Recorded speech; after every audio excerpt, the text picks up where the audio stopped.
I just had tomorrow. Allt í lagi. Existential tilvíst á íslensku, veistu hvað það Ok, það þýðir að hafa með því að vera lifandi og að hugsa að vera lifandi mikið.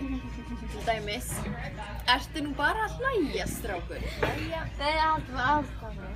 Ok. Það svoleiðis að það grein þegar maður að lesa miklar bækur að hugsa mikið hvað þýðir að vera lifandi. Ertu ennþá að segja? Já, ég að reyna að útskýra hvað tilvíst þýðir.